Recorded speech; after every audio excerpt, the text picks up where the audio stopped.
Cuando los agentes entraron a su apartamento en Texas, encontraron los químicos necesarios para fabricar un explosivo, ya listos. Pero por suerte, no había ocurrido ninguna explosión. Khalid Ali M. al-Dawsari había llegado a Estados Unidos como un joven estudiante con visa académica. Decía que quería estudiar ingeniería química. En apariencia, era como cualquier otro joven extranjero que se muda para estudiar y construir su futuro lejos de casa. Pero detrás de esa apariencia normal, los investigadores federales descubrieron algo inquietante. Khalid estaba comprando materiales de laboratorio, reuniendo sustancias químicas y tomando notas que revelaban sus verdaderas intenciones: fabricar un artefacto explosivo y atacar objetivos dentro de Estados Unidos. Todo comenzó con una simple compra sospechosa: fenol concentrado, un químico que puede usarse en laboratorios, pero también para fabricar explosivos. El proveedor notó algo extraño y avisó a las autoridades. Desde ese momento, el FBI comenzó a seguir cada uno de sus movimientos: compras, búsquedas en línea y sus notas personales. En su computadora hallaron diarios y correos electrónicos donde hablaba de atacar a estadounidenses. Incluso había investigado posibles blancos, como instalaciones de infraestructura y la casa del expresidente George W. Bush en Dallas. En febrero de 2011, los agentes decidieron actuar. Arrestaron a Khalid, que en ese momento tenía solo 20 años. En el juicio, los fiscales demostraron que ya había avanzado mucho en la fabricación del artefacto y que solo estaba a un paso de completar su plan. La defensa alegó que no había terminado el dispositivo ni amenazado directamente a nadie. Pero el jurado no tuvo dudas. En junio de 2012, lo declararon culpable de intentar usar un arma de destrucción masiva. En noviembre de ese mismo año, fue condenado a cadena perpetua. Según los fiscales, sus notas mostraban una clara motivación ideológica. Hablaba de atacar en nombre del extremismo y veía sus estudios en EEU como una oportunidad para acercarse a sus posibles blancos. Años después, apeló su condena, pero la Corte Federal confirmó el fallo. Hoy, Khalid Ali M. al-Dawsari sigue cumpliendo su sentencia en prisión federal. Ricky Rivera Mungia está ligado a uno de los crímenes con motivación racial más estremecedores de los años 90. La noche del 16 de octubre de 1994, él y dos amigos, Roy Ray Martin y Eli Treviño Mungia, salieron en su auto por las calles de Lubbock, Texas. Iban buscando hombres afroamericanos para dispararles a quemarropa. No fue un impulso ni una pelea improvisada. Los investigadores descubrieron que lo habían planeado. Hablaban abiertamente de su odio racial y de querer provocar un conflicto mayor. Esa noche, atacaron a 3 personas.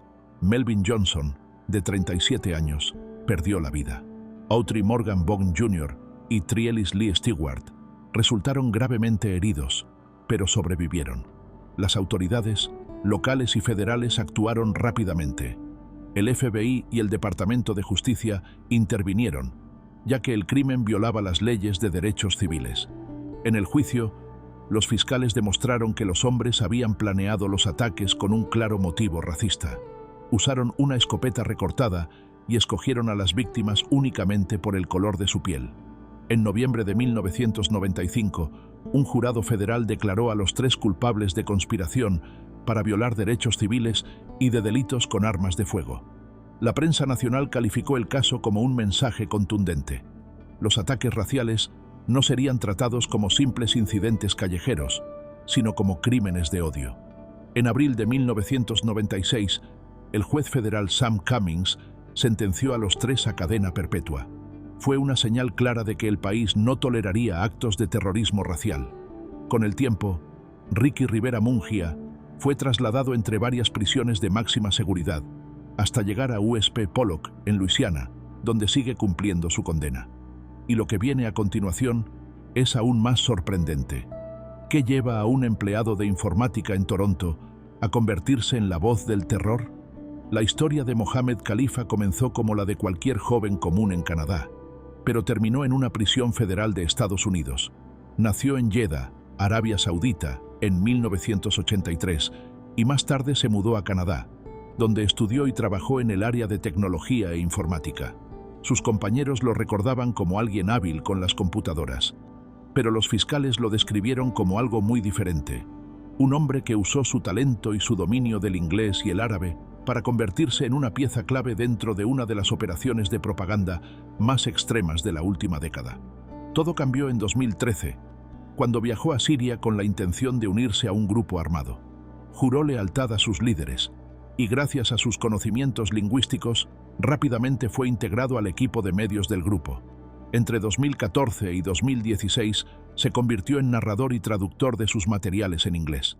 También organizó redes de simpatizantes que ayudaban a traducir, producir y distribuir contenido hacia audiencias occidentales. Según los fiscales, su voz y sus acciones ayudaron a reclutar combatientes y a difundir violencia y miedo. El principal punto de evidencia fueron los videos llamados Flames of War y Flames of War 2. En ellos, Khalifa no solo ponía la voz, aparecía en pantalla y participaba directamente en escenas violentas. Las grabaciones mostraban prisioneros obligados a cavar sus propias tumbas antes de ser atacados, mientras él narraba en inglés. Estos videos, creados con alta calidad técnica, tenían un objetivo claro: inspirar miedo y atraer seguidores en Occidente. Cuando fue capturado, Khalifa explicó a los investigadores que había viajado a Siria para luchar, pero luego fue asignado al equipo de medios. Admitió haber narrado los videos y participado en actos de violencia. Su captura ocurrió en enero de 2019, durante un enfrentamiento en Abu Badran, Siria. Armado con un fusil AK-47, intentó resistir, pero su arma se trabó. Sin opciones, se rindió y fue trasladado a custodia estadounidense. En 2021 fue llevado a Virginia, donde enfrentó cargos por apoyar a un grupo extremista y difundir material que provocó daño. En diciembre de ese año, se declaró culpable, aceptando su papel como parte de una red que había causado muertes y sufrimiento. En julio de 2022, fue condenado a cadena perpetua.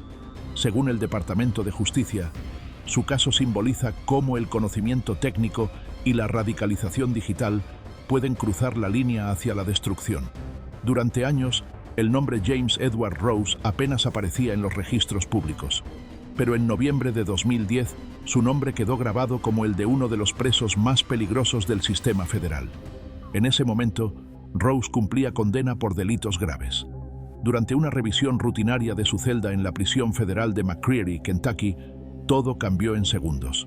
2 oficiales ingresaron para realizar una inspección, y Rose los atacó con una hoja improvisada.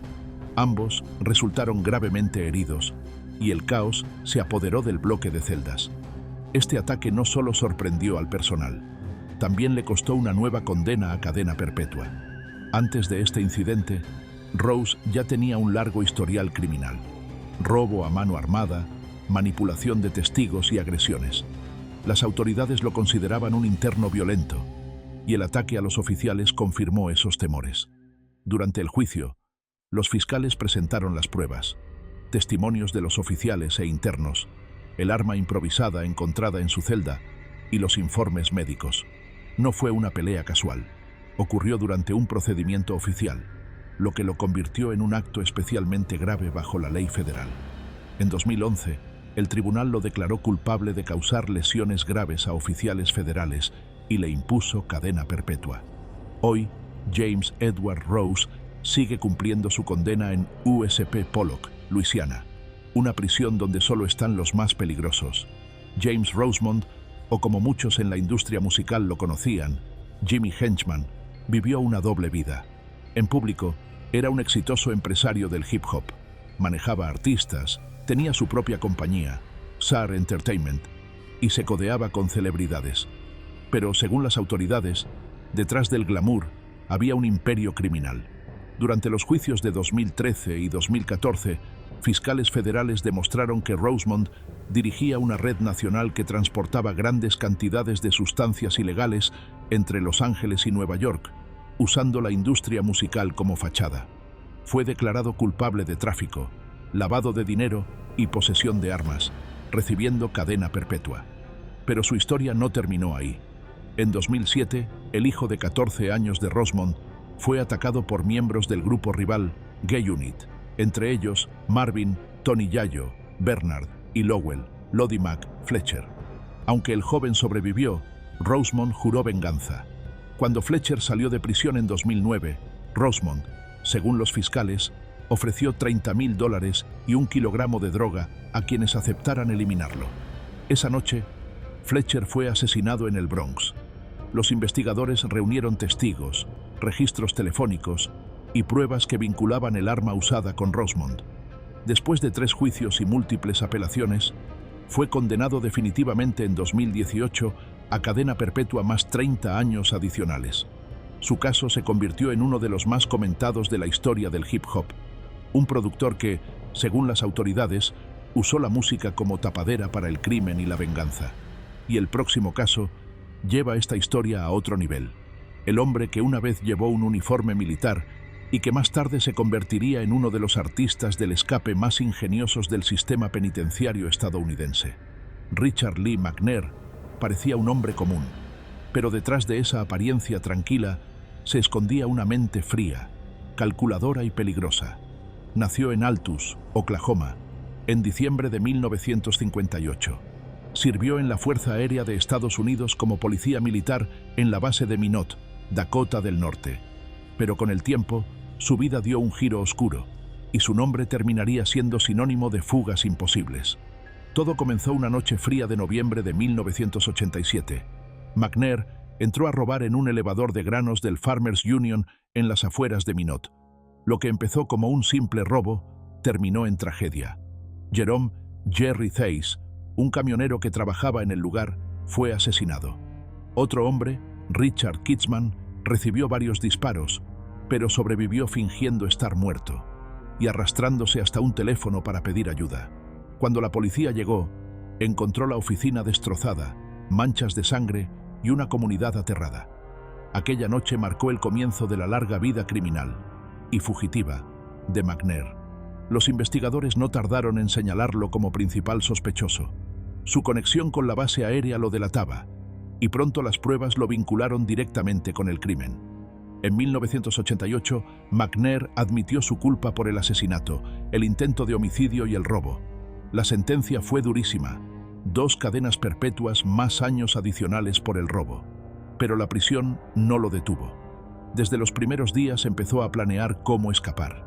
Al principio con trucos simples, como usar bálsamo labial para deslizarse fuera de las esposas. Más tarde, ideó planes cada vez más complejos. En 1992, logró su primera gran fuga del penal estatal de Dakota del Norte. Se arrastró por los ductos de ventilación junto a otros reclusos. Los demás fueron capturados rápido, pero McNair demostró que era paciente, inteligente y, sobre todo, obsesionado con la libertad. Años después, ya en el sistema federal, fue trasladado a la prisión USP, Pollock en Luisiana. Trabajaba reparando sacos postales viejos en el taller de la prisión. Ese trabajo le dio algo muy valioso: tiempo para observar. Estudió los horarios, los movimientos de los guardias, los descansos y los montacargas que sacaban los pallets al exterior. Y entonces llegó el 5 de abril de 2006, el día de su fuga legendaria. McNair construyó un pequeño compartimento dentro de un pallet lleno de sacos postales. Dejó un tubo para respirar y pidió que lo envolvieran con plástico industrial. El pallet fue cargado en un montacargas y sacado al exterior. Horas después, cuando nadie lo vigilaba, McNair rompió el plástico y simplemente caminó hacia la libertad. El preso que se envió por correo a sí mismo se convirtió en una vergüenza nacional para las autoridades. Durante los siguientes meses, McNair se escondió en Canadá, viviendo bajo identidades falsas. Era tan discreto que incluso un policía llegó a detenerlo brevemente, y lo dejó ir porque parecía un tipo normal. Pero su suerte se acabó en octubre de 2007, cuando un agente canadiense notó una camioneta sospechosa. Al día siguiente, otro policía novato lo siguió, lo persiguió a pie y lo capturó. McNair solo dijo: "Fue uno de esos días". De regreso bajo custodia, fue trasladado entre múltiples prisiones de máxima seguridad para evitar otra fuga. Escribió cartas y dio entrevistas, a veces riéndose de su fama como el maestro de las fugas. Pero detrás del mito estaba un hombre que había matado, herido y escapado repetidas veces para no enfrentar las consecuencias. Sus sentencias de por vida siguen activas, y su intento de escape solo le sumó más años y vigilancia. Richard Lee McNair se convirtió en un símbolo de lo imposible, el hombre que desafió las prisiones más seguras y logró enviarse a sí mismo, literalmente por correo. Chimene Onyeri no siempre fue conocido por actos violentos. Al principio, era solo otro joven de Houston metido en pequeños fraudes, música y estafas menores. Pero con el tiempo, esos engaños se transformaron en algo mucho más grave. Su vida dio un giro cuando decidió hacer lo impensable: atacar a una jueza para evitar ir a prisión. En 2015, Onyeri enfrentaba cargos por fraude con tarjetas de crédito, cheques falsos y devoluciones de impuestos fraudulentas. Ganaba cientos de miles de dólares y usaba el dinero para mantener una vida de lujos y seguir financiando sus estafas. Pero cuando la jueza Julie Kokurek, de Austin, Texas, comenzó a investigar sus delitos, Onyeri entró en pánico. Temía que ella lo enviara a prisión, y su solución fue planear un ataque. La noche del 6 de noviembre de 2015, la jueza regresaba a casa con su familia después de un partido de fútbol escolar. En su entrada había una bolsa bloqueando la puerta del garaje. Cuando uno de sus familiares bajó del auto, la bolsa explotó. El estallido dejó a la jueza con heridas graves y daños permanentes en una mano. Su familia sobrevivió, pero el terror marcó sus vidas. La investigación fue extensa. Agentes del FBI, el IRS y la Policía Estatal descubrieron que Onyeri había organizado el ataque con ayuda de cómplices de su red de fraude. Querían darle una lección a la jueza, pero lo que lograron fue una condena federal ejemplar. En abril de 2018, un jurado federal declaró a Chimene Onyeri culpable de dirigir una red criminal, fraude y tentativa de asesinato. Durante el juicio, él mismo admitió haber disparado, aunque insistió en que solo quería asustar.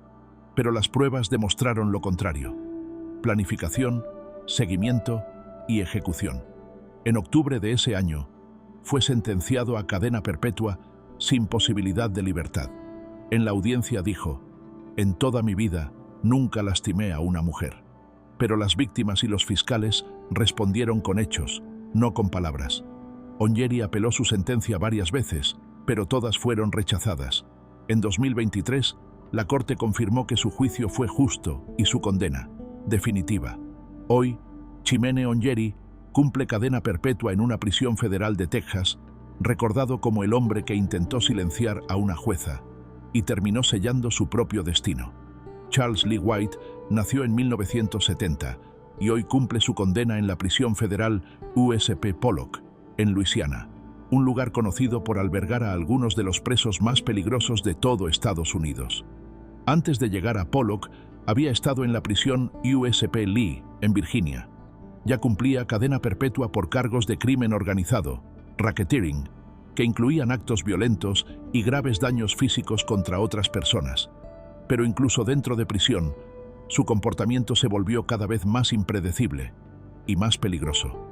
El 23 de enero de 2017, durante una revisión rutinaria de celdas en el bloque de máxima seguridad B2 de USP Pollock, ocurrió algo inesperado. Los oficiales Eric Farmer, consejero, y Remington Steadley, oficial de corrección, estaban haciendo una inspección cuando fueron atacados. Charles Lee White y otro recluso, Marco Damon Duncan, también condenado a cadena perpetua, los enfrentaron repentinamente. White llevaba consigo una arma casera, un shank, y la usó para apuñalar a ambos oficiales. Las heridas fueron graves, potencialmente mortales. Todo sucedió en cuestión de segundos, pero con una precisión que demostraba planificación. La investigación posterior dejó claro que no fue un ataque impulsivo, sino algo planeado con antelación. En marzo de 2018, White fue juzgado durante 3 días. El jurado lo declaró culpable de intento de causar lesiones corporales graves a empleados federales. El juez sumó 20 años adicionales a su sentencia, encima de su cadena perpetua ya existente. Para el sistema penitenciario, este ataque fue una señal alarmante. Incluso dentro de las prisiones más seguras del país, algunos internos aún podían desafiar la autoridad con extrema violencia. ¿Pero por qué lo hizo? Esa es la gran incógnita. Algunos expertos creen que White buscaba demostrar poder frente a otros presos, o simplemente vengarse del sistema. Otros piensan que fue una reacción personal ante una ofensa o conflicto previo. Charles Lee White nunca ha hablado públicamente sobre lo ocurrido, y el verdadero motivo sigue siendo un misterio. Hoy, a los 55 años, White continúa recluido en la unidad de máxima seguridad de USP Pollock. Su nombre sigue asociado con violencia extrema dentro del sistema penitenciario federal, y su ataque en 2017 reforzó su reputación como uno de los internos más peligrosos de la prisión. Permanece bajo estricta vigilancia, sin posibilidad de libertad. Posibilidad de libertad. Posibilidad de libertad.